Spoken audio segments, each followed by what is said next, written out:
Hey, what's up guys, Taylor here. Today we are going to be installing the nsx-r steering wheel onto my NA1 NSX. First off, I just want to say sorry for the bad lighting in here. It's just the easiest place for me to record in with quietness and no background noises that are kind of annoying. But anyway, we'll get into it. As you may know, I've had this for quite a long time. We've been just waiting on a few bits and pieces from Japan to finally come so we can finally put this wheel on. I'll go through what I've got. We've got the Workspell short Bose kit, and we have the quick release in red. I'm kind of wishing I went for maybe like black now, but anyway, we've got it. We've had this for probably like 10 months now, who knows, probably a bit longer honestly. Of course, the nsx-r steering wheel made by Momo. We have the red nsx-r horn button. We have the ring piece, and the part we've been waiting on, we have the actual OEM screws that go into the steering wheel that hold the steering wheel onto the quick release. Anyway, we'll move on to the car now and we'll do the first step.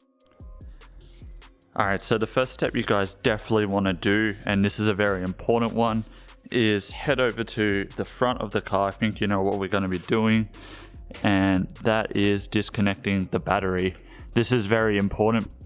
Alright, so as I was saying, the first thing we want to do is disconnect that negative terminal just right there, because we will be playing around with the factory airbag.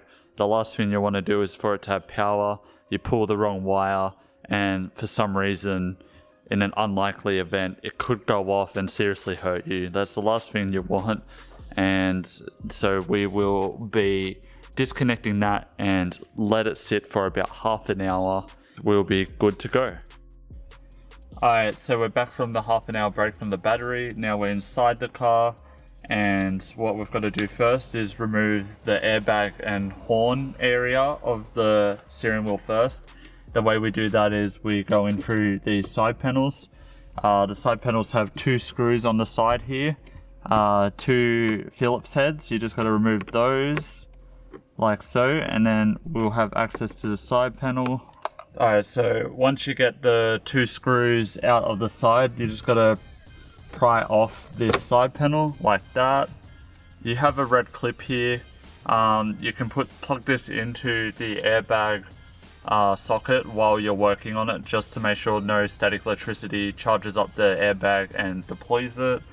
We'll soon see if we need that. So if you look in here, you can see the airbag plug, and you can see the torque switch that we need to undo, which is 1, 2, and unplug this like this. So you just push down this and pull it out. So that's now unplugged. We'll just get the two torque switches that we need for this and undo those. Alright, so all you need for the torque switch is a T30 piece that fits in there nice and snug, so we'll just quickly undo those.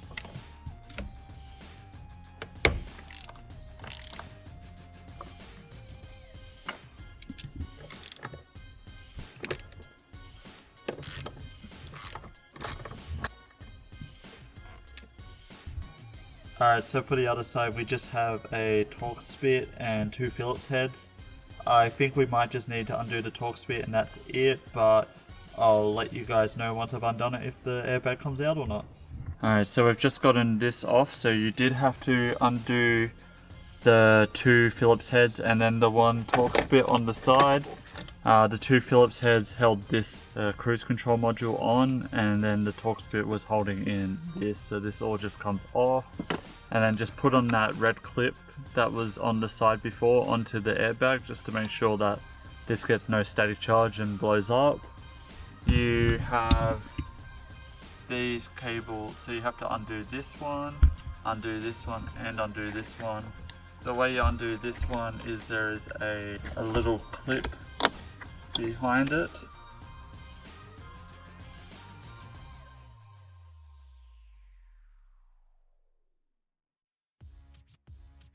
So just like that, there's just that bracket, you just push in that and slide it out, and it comes out just like this.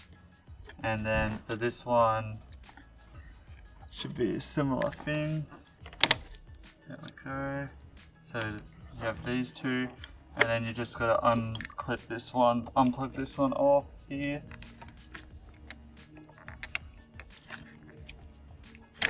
Just like that with the little button. So now that you have these all off, the steering wheel can come off now.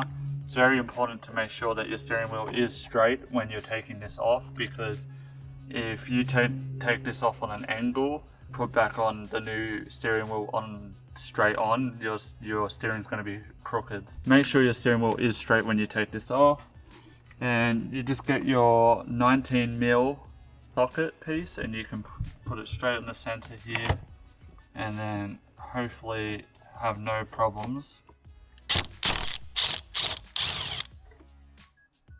There we go, straight off. Pulling it straight off, not on an angle. And be careful of these ribbon cables. Make sure they just go straight through nice and easy.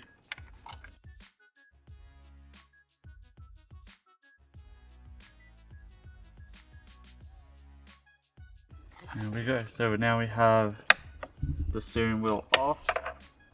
So the next step is to cancel the airbag light and connect the horn. So you should get these wires with your hub, and you have these instructions here as well. So they're pretty clear on what you need to do. So first up, I guess, is this plug, and it's saying to use this on the two last pins on the inside. So I will quickly do that. That's it, just like that. And for the next one is just the horn. So you'll want to plug this straight into this, just like that. And then for this one, the resistor, you want to go on the two outside plugs. Alright, so just like this. Alright, so the next step is you want to take the boot off your short Bose kit and feed these straight through the top piece right here, like this.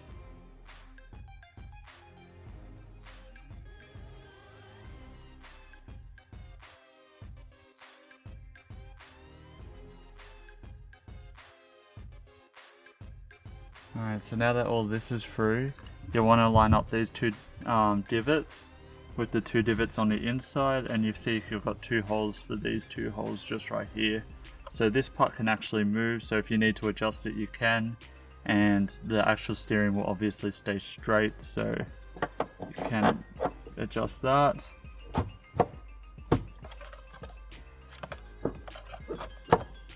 Alright, so you'll know when it's on because it will secure down and you won't be able to move it. And then you want to make sure that these ribbon cables here are as in as you can get, like this. Alright, so next up you want to secure the nut onto this, while obviously trying to keep this as straight as possible. I've seen other YouTubers like Chris Lum use a oil filter wrench to hold onto this to keep it straight while torquing down this. Unfortunately I don't have it, so we're going to have to just try and hold it while torquing it down. We'll see how that goes, and I'll let you know how that went in the next part. So our solution ended up being, we just put a microfiber cloth around this so we didn't scratch it, and we just used the G-clamp to just clamp onto it, and we used our torque wrench and set it to 36 pound-feet of torque, and which is the recommended spec. And when I just held onto this, I got someone to pull this for me so that we got it to torque spec. That was our solution. Alright, so the next part you have to do is you have to get these cables all raveled up in like a anti-clockwise kind of position to fit all in this. So basically we just have to like kind of roll them up like this. It's kind of awkward and probably one of the more harder parts of this install, but let's give it a go.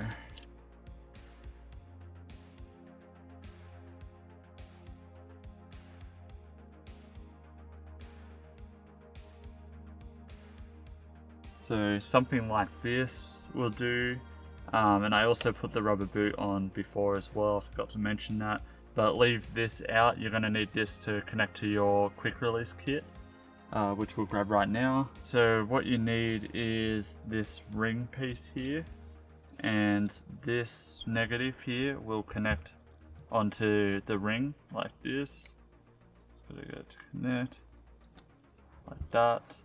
And then this positive right here will just connect to this.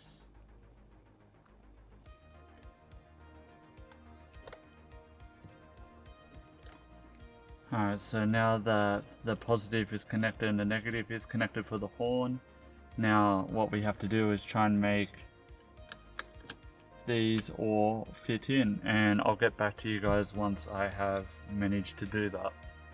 I ended up just rearranging these just a little bit. I didn't like these yellow plugs sitting on top of the center nut just because it was making it protrude out a little bit, so I ended up just raveling it in a way where the two bigger plugs were on each side of the nut, and then we put the horn button, the negative horn button, or positive horn button in the middle here, and then just kind of wrapped it around so it's like this, so it will go on just like that. Alright, I'll get back to you guys once we've bolted that on.